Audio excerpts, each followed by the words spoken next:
Well, welcome everyone to a special preview of ATA 66.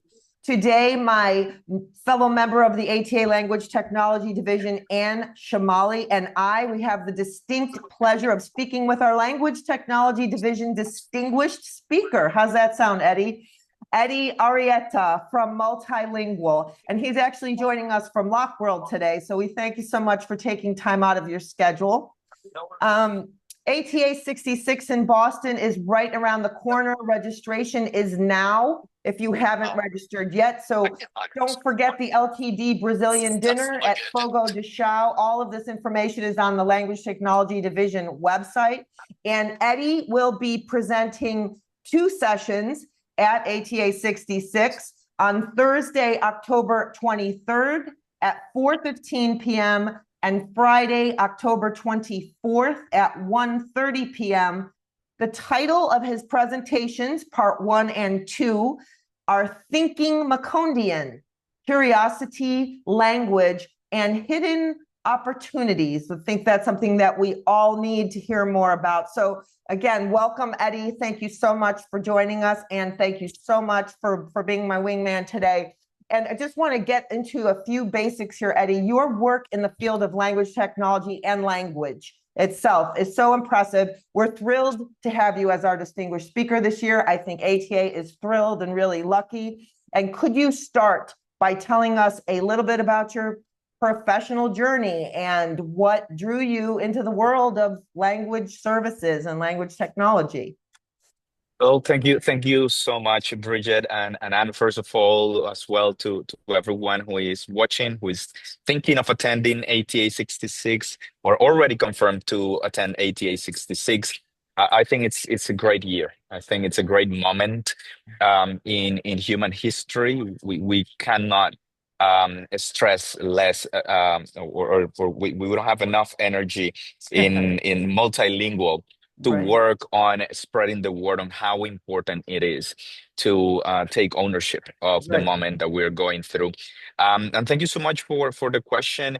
I guess like many in language, some stumble upon language, and even before, which is the case for many Colombians, we are in language and doing things with language, and we don't even know that there is a language industry. Yes. You'll be surprised by the number of like Latin American translation companies, freelance translators that they don't understand that there is a language industry. I Really? equate that to when you say, you have Homo sapiens and Homo sapiens sapiens. And I say, some are, let's say, language sapiens, but not language sapiens sapiens.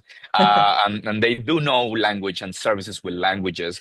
And don't understand that. And I come through that because I was working in tech, co-founded a few companies, one of them a PR company for startups called Publicize, which got me in this conversation of understanding technologies, understanding how to present those technologies, get them visibility in different places, and discover the wonderful world or the wonderful option of remote work.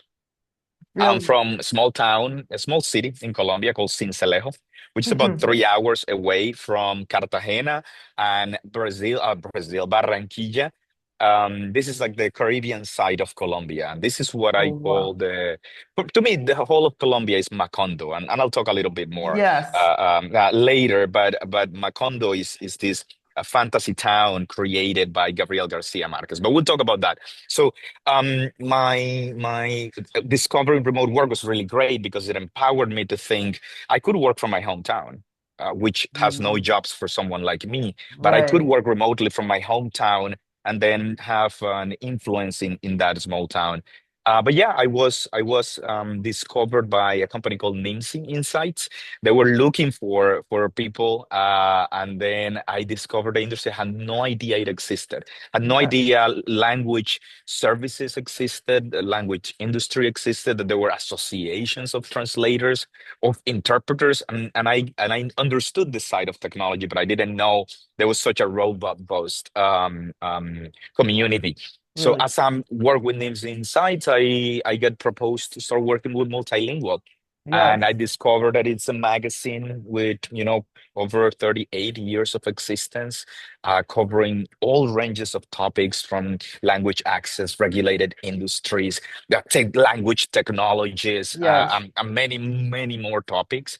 And I just felt it felt like I was jumping into the National Geographic of the National Geographics of the language industry. And I Well, said it's so critical to have a magazine like Multilingual you exist. know what is so funny, and you're not going to believe this because you weren't born when this happened, but I remember when multilingual first came out. I mean, I Oh was my in the gosh. industry already. I remember the publication arriving in the mail one time, and I remember thinking, wow, this is the first attempt by a major publication to really chronicle what you clearly and obviously have correctly I'm stated. getting goosebumps. Well, it's true. It is such a hidden industry, and I frequently, when I'm speaking, I always bring this up to whether it's someone in the industry or otherwise.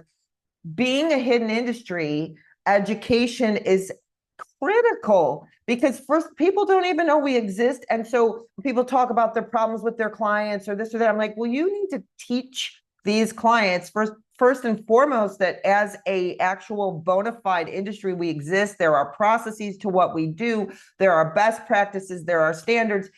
It just doesn't hit most people. I always use an analogy that it seems like people think there's these elves at the North Pole that are doing the subtitles on the movies that you watch, and don't actually realize that there's a lot behind it. So thanks for bringing that up. And, congratulations, Multilingual, for being around this long and actually being the voice of our industry, because it really has accompanied, the career that span at least that I've been through. And and I just wonder, what would you say if you can give us just maybe one or two of the most significant challenges? Let's start with a challenge and not a change that you have encountered in your time in this industry. Is there specifically any one or two challenges that you think you're seeing? Because I talk a lot, I'm gonna give you one. And I think with one we'll got plenty. I think the biggest challenge is understanding what reality is there to present us, and this of course relates to the way in which I view the world and opportunities, and that really empowers my presentation and ATA. And like it's I think the flexibility that I've seen in what we can present at ATA is fantastic because it allows for conceptual flexibility. But the biggest challenge is conceptual, meaning and I'm going to present it from a very practical perspective as well. Media is a shrinking sector. That is a reality, right? Right. Increasingly, even now with generative AI, creation of content has become so easy. And of Mhm. course, you have the whole AI slop and all of that, but it seems to be a lot easier for everyone to create these things. So it becomes less lucrative. And because it's Mm. less lucrative, then you shrink. And then a few players remain. And what I've seen is that the players that are remaining are those that actually care. So when you have a shrinking sector, meaning printing gets more expensive, people don't want to pay for a physical magazine, you have to make certain bets on other sides like technology, Mhm. understanding technology, technology awareness, technology implementation, formats, Mm. digital formats, other forms of engagement, other types of services. So balancing these is critical, because the fact that the media sector is shrinking doesn't mean that it should cease to exist. Right. It means that the value it provides needs to be reassessed, and that in that reassessment, then you will keep the elements that are constituent to the fabric of what it is intending to support. In this case, Multilingual Magazine intending to support a pillar of journalism in an industry that, to be fair, does not need that much journalism. Even though I have seen a few articles that say we definitely need journalism, I say not necessarily, because I consider we are an honest community, a community that has no issues expressing what we believe. It's in front of us. So journalism is critical for places where there is power, where there is power manipulation, and I think we are in a bubble, definitely, where there are safe spaces, where conversations are had openly for the most part. But that doesn't mean multilingual shouldn't exist. But it to me allows multilingual to have a little more of a wiggle room to operate, even though my personal objective is to, yes, be a journalistically respected media company, in that regard. And may I add, thank you very much, Eddie. And I met you in Portland at the table at the previous conference last year. And since then, I've been watching your presentations on LinkedIn, the ones you broadcast on LinkedIn, the regular ones. You encouraged me to upskill, and then you encouraged me to explore so many different horizons. And I really appreciate that. And I think for us, I am a freelancer. For us freelancers, we absolutely need people who can define what the market is looking at for linguists. Where are the new niches for linguists? Where are the new jobs that are happening now? And how can we not place ourselves, but prepare, upskill? So that would be the next big subject. And I know it's a burning subject for so many people. Like I was trying to revamp my own branding before the conference, and I really am so puzzled. I have a blank page. How do I do that? And I know that people like you can bring so many useful information, content-wise, I mean, not like the information. I think that's moving into what Eddie will be talking about. And I think we're just going to segue right into this, which is going to be our last question today. So we are all eagerly anticipating this presentation. Again, a very unique, I would say, curious title itself, called Thinking Macondian: Curiosity, Language, and Those Hidden Opportunities. This really sparks the curiosity that's in the title. So could you give us a brief overview of what attendees can expect from this session, and maybe how do these hidden opportunities, how are these going to be part of it? Because that's what we all kind of need to know. You're muted, Eddie. That's okay. It's a classic example of opportunities. There needs to be a technology that will understand that I need to be unmuted. And it will automatically do it for me. Yes, and I think a big part of the presentation, it's intended to inspire. And it's weird because you would think, well, aren't we here to talk about language technology? Aren't we here to talk about the specific text? Can you give me the technical things that need to come out of it? Can you give me the rules and the booklet? And I think the booklet is determined by the way in which we think. And thinking Macondian, to me, it's an invitation to break certain paradigms. And I'm going to tell you a small part of where is that paradigm. If you are a Colombian, you will understand, and I will go into the history of the word Macondo so that, those that attend will understand where does it come from, what does it mean. Did Gabriel Garcia Marquez invented it, or did it exist and he used it differently? But when we get into that, what you will see is the evolution of the word throughout the years and how the word has ended up meaning different things. In Colombia, when you say Macondo, what that means is like it's just the classical Colombian negative perception that it's confirmed. There's like, because we're in Macondo. Why did they break this? Why did they do that? Macondo, Colombia, there is Macondo for you. And Macondo has also meant for other people the representation of magical realism, which is the literary branch that looks into the works of certain Latin American writers prominently Gabriel Garcia Marquez. And digital realism, then it's all of a sudden an invitation to reassess the way in which, stories are told, but also the meaning of certain words. In this case, the Macondo becomes a positive thing. And then it is not anymore the Macondo, but it becomes Macondo. I Wow. am Macondo. Like when you say Wakanda for the Black Panther, something similar to that. And being able to experience with my own eyes that reality then allows me to think that it is up to us in how do we define then the words. And then when we think in Macondian, then we are trying to not only understand that words can change and that those meanings can be defined by us, but Wow. also that there needs to be a little bit of magical realism when we are innovating in our careers and in our companies to try to think of the things that are impossible today. Otherwise, we are just going with the inertia of technology, with the inertia of our industries, with the inertia on life. And I think we're called to be much more than that.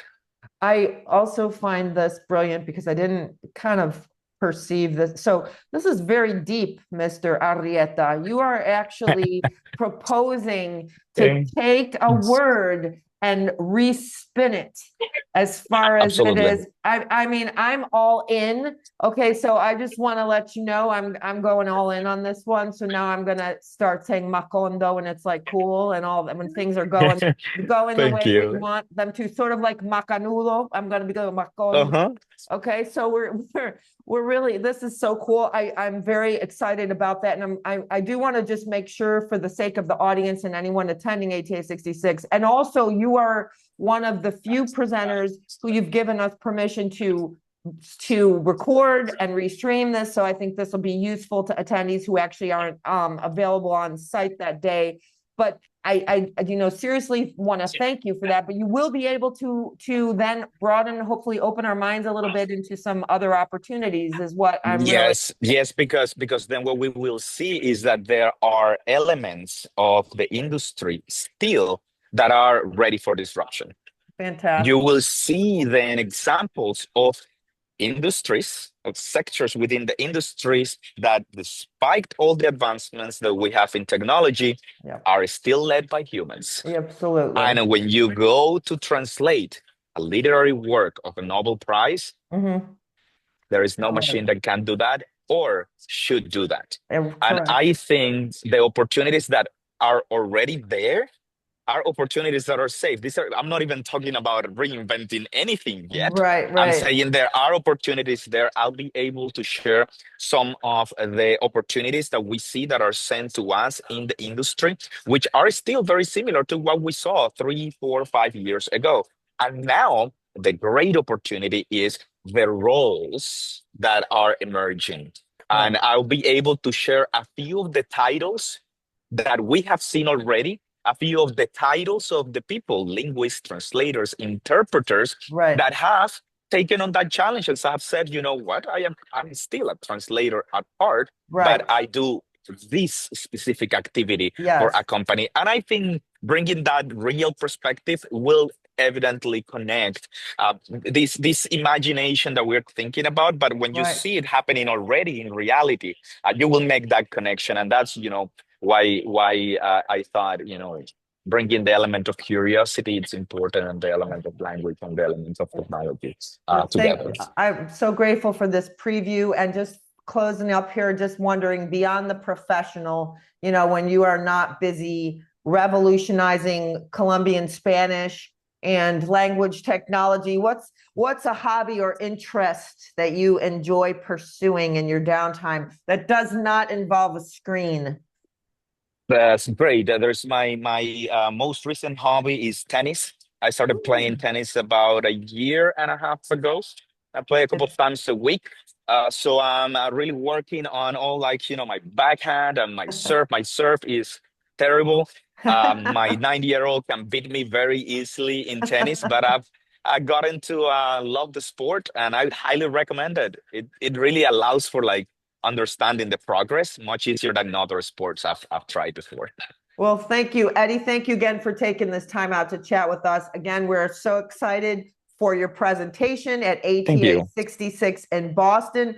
For our listeners, make sure to mark your calendars for Eddie Arrieta's sessions. And again, those will take place on October 23rd at 4:15 and Friday, October 24th at 1:30, both in the Marina Ballroom 3 lobby level. You can find more details about Eddie's presentation and the full ATA schedule on the ATA website and the ATA LTD website. And we really look forward to seeing you there.